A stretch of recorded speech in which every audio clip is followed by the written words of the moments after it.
Hello Splash, welcome back to another week. My name's Grace and we're going to play a game to start with today. We've been talking all about friendship, haven't we? And today we've got a game all about emotions. So I've got some emojis here. Do you know what emojis are? Have you maybe seen your grown-up texting and using little yellow faces in their text messages? They're emojis, and often our emojis show us different feelings. It might be a happy face. Can you do a happy face? It might be a really cross face. Can you do a cross face? Very good. So I'm going to show you some emojis and I want you to shout out as loud as you can with your grown-up what that emoji is feeling. Are you ready? We'll start with an easy one. What's this emoji feeling? Ding, ding, ding. He's happy. You're right. Well done. What's this emoji feeling? He's very sleepy. Oh, what's this emoji feeling? Is he crying because he's sad? No, he's crying with laughter. He's found something so funny that he's crying. Oh my goodness me. I like that emoji lots and lots. Oh no, we've just practiced this face. What's this emoji feeling? It's really cross. Oh my goodness me, practice that cross face again. What's this emoji feeling? Oh! That's definitely not a feeling. That's a poo. Oh my goodness me, what's that doing in there? Oh. Last one, are you ready? What's this emoji feeling? I think this emoji loves something very much. Maybe it's ice cream. Maybe it's their mummies or daddies. Maybe it's a friend, or maybe they're doing something fun. Look at that. I love that emoji. I think that's a really special one. We are going to watch our video and have a think all about emotions today. So try to remember some of these feelings, and I will be back in just a second after we've watched our video and done some dancing to talk to you all about our story today. See you in a sec. Bye bye. Here's our memory verse. A friend helps at all times. They are there when trouble comes. Proverbs 17:17.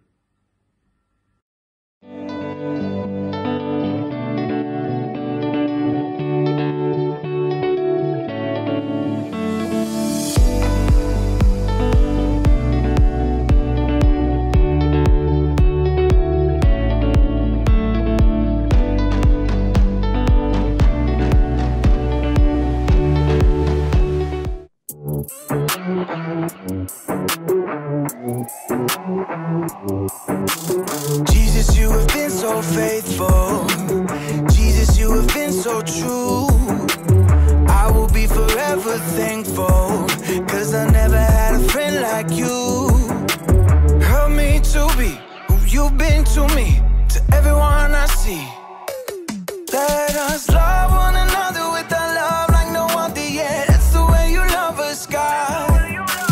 Never turn away, you are with us every day, yeah. That's the way you love us, God. Your love has always been beginning to end. There's never been a better friend. So let us love one another with our love like no other, yeah. That's the way you love us, God.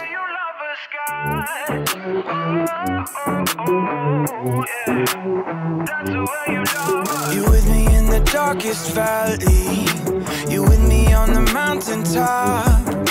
I'm thankful that you never leave me, and that your love will never stop. Help me to be who you've been to me, to everyone I see. Let us love one another with our love like no other yet. That's the way you love us, God.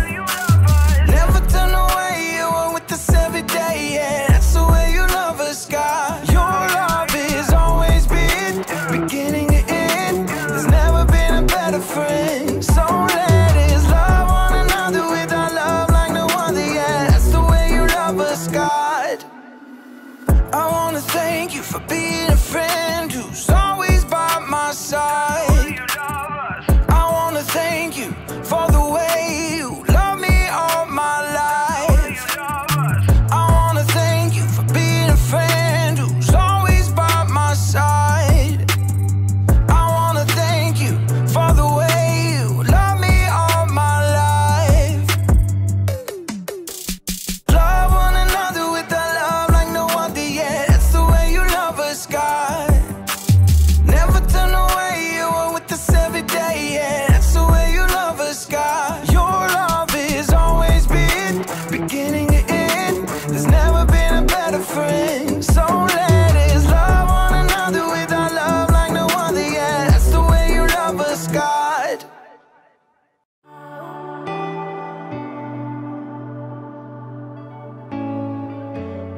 5 minutes on the other side, and I will have the perfect imaginary burger. Hey there, Haley here. I am practicing for a cookout I'm having next week, and I'm not actually cooking anything right now.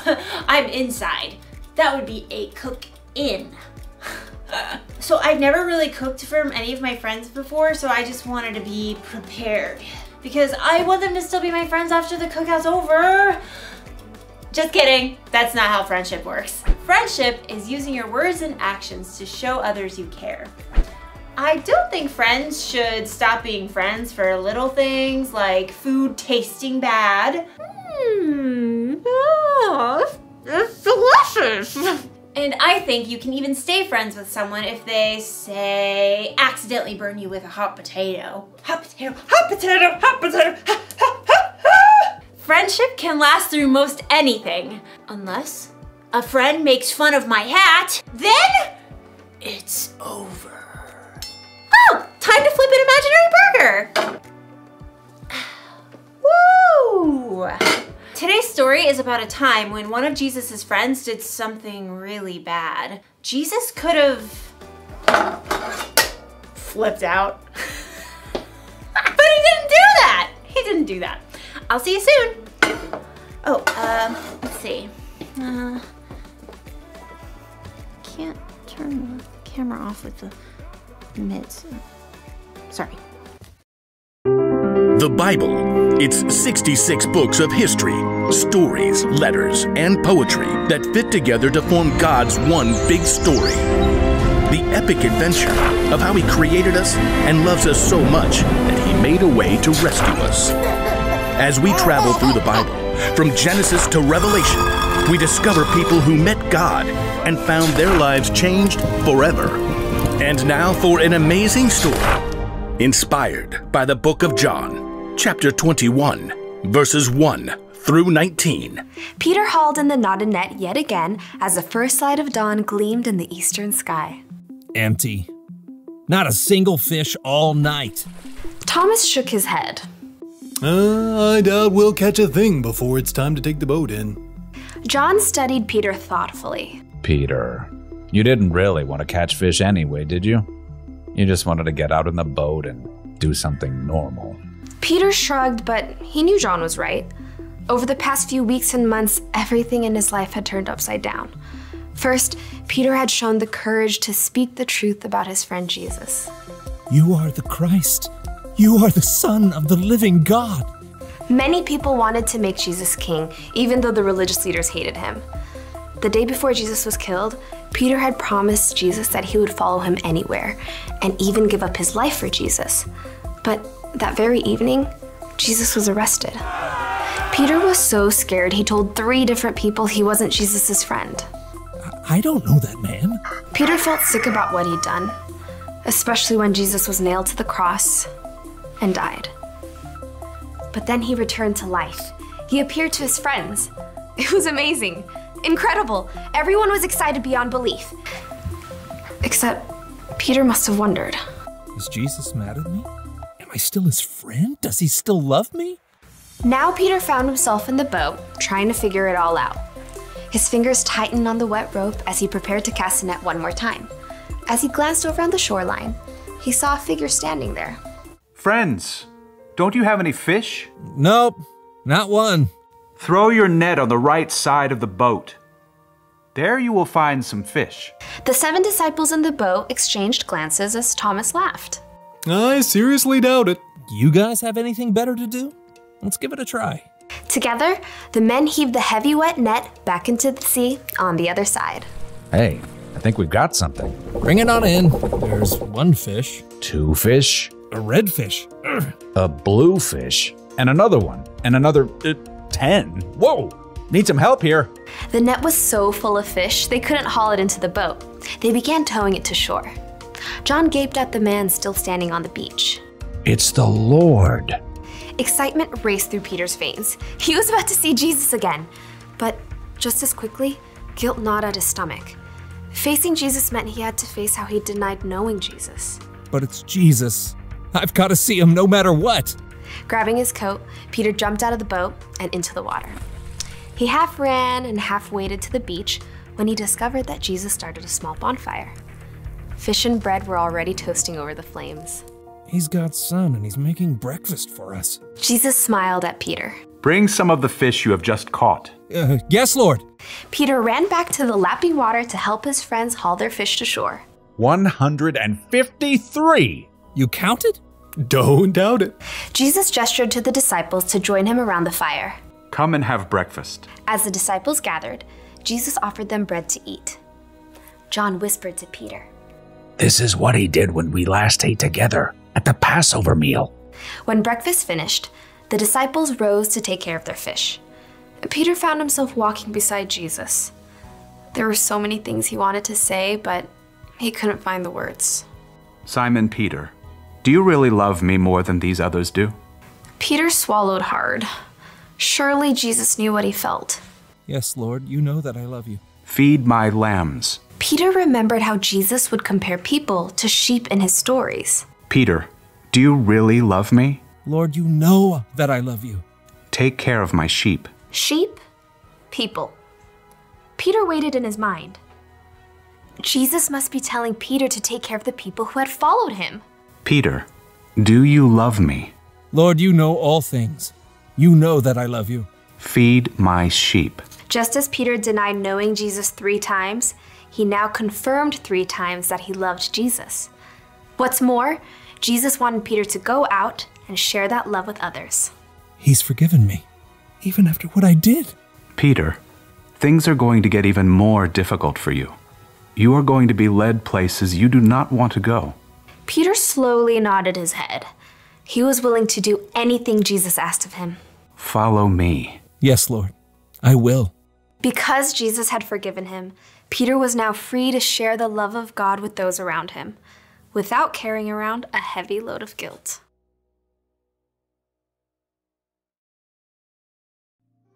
Okay, so picture this. You have a best friend. You do everything together. You eat together. You play games together. You tell each other everything. And then, when your life gets really hard and you need your friend there the most, your friend pretends she doesn't even know you. That's not cool, friend. Wouldn't that make you so mad? It would make me want to say goodbye to that friend forever. But Jesus didn't do that when Peter pretended not to know him. Instead, even though he must have felt so hurt inside, Jesus forgave Peter. Now, I know what you may be thinking. It was pretty cool for Jesus to forgive Peter like that. It was.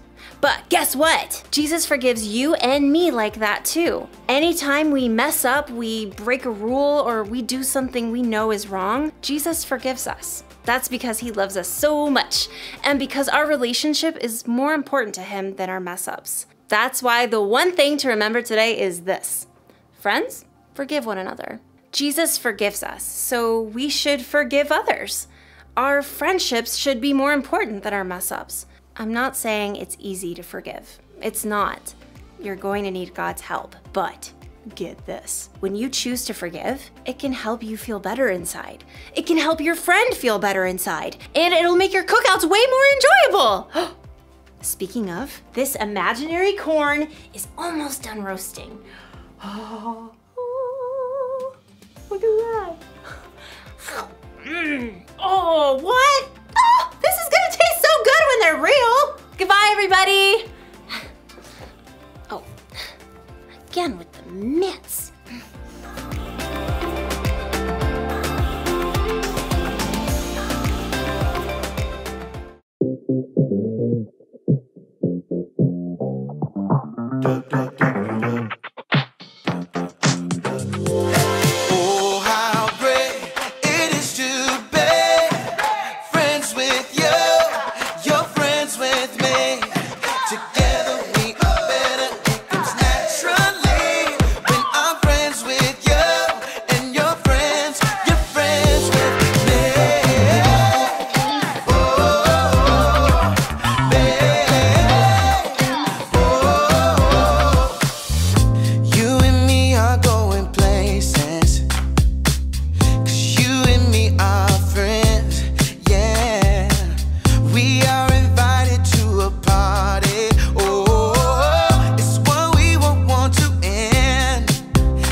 I have been on a very long walk this morning and I took my rucksack with me. Do you like it? Now, in my rucksack, there are some really great things. There's my water bottle. There's some spare clothes. There's a snack. There's my favourite cuddly toy. But my rucksack also has something else really special in it, all about forgiveness. Should we take a look together? Should we have a look? Now, my rucksack has got some very good advice for when we've hurt somebody's feelings. And when we've hurt somebody's feelings, it's very easy to say, I'm sorry, and then just run off. But we don't often say what we're sorry for and ask that person to forgive us. And that's really, really tricky. And grown-ups, we're going to turn on our listening ears now, because this is something we can remember and write down and help our children with this week. Are you ready? So the first thing in my rucksack says, I'm sorry for. And when we've done something to hurt somebody's feelings, it's really important that we say what we're sorry for. I'm sorry for saying something horrible. I'm sorry for pushing you. I'm sorry for doing that. So the first thing is to say what you're sorry for. Come on, rucksack, what's next? It was wrong because. That thing we're sorry for, why was it wrong? It was wrong because I shouldn't have done it. It was wrong because I was really cross at you. What's next in my rucksack? Next time I will. So this is thinking about not the thing you just did, but next time when you're feeling cross, what will you do? Next time I will stop and have a think before I say something or before I do something. This one's really important, and it's the last one. Will you forgive me? So you've said sorry, you've said why it's wrong, you've said what you're going to do next time, and then you say, will you forgive me for what I did? It's really tricky, isn't it? And I'm going to make sure those 4 things are up on our Facebook and our Instagram page for our grown-ups to have a look at and to remind you of those things. But my rucksack has one last thing in it. And it's a prayer. And this prayer isn't about when we've done something wrong. It's about when someone has been unkind to us. And when someone's been unkind to me, you know, it makes me feel a bit cross, like that angry face that we played in the game earlier. But instead of being cross and shouting and getting upset, do you know what a really good thing to do is? My rucksack has told me, it says, Dear God, please help me to forgive, because a friend forgives at all times. So when somebody's hurt your feelings, it is really tricky, isn't it? But we're going to ask God to help us forgive that person, because a friend forgives at all times, just like Jesus forgave Peter. This week, I can almost guarantee that you will fall out with a friend. Maybe someone might say something that they don't mean, or they might push in front of you in a queue, or they're playing a game and they might leave you out. It's sad, isn't it? But when those things happen, you could get cross and angry, or you could say a prayer and ask God to help you forgive that friend. And then remember that rucksack that we had. In fact, we could pray right now and ask God to help us. Should we do that? Are you ready? Dear God, thank you for sending Jesus to show us how to be a good friend. Thank you for the story of Peter and how Jesus chose to forgive him. We know that friends forgive one another, and this week we're asking you to help us follow through and forgive our friends. Thank you for loving us all the time, even when we make mistakes too. In Jesus' name, Amen. Fantastic. Now this week, my challenge to you is just what we've prayed about there. When somebody hurts your feelings, it's really sad, isn't it? But I want you to try to remember that rucksack that I had on my back. And I want you to think of all those emotions we had And even when we're feeling really, really cross at our friends, I want you to try to remember that prayer and ask God to help you to forgive your friends. Have a fabulous week, and I will see you next week for a new theme. It's going to be really, really exciting. See you then. Bye-bye.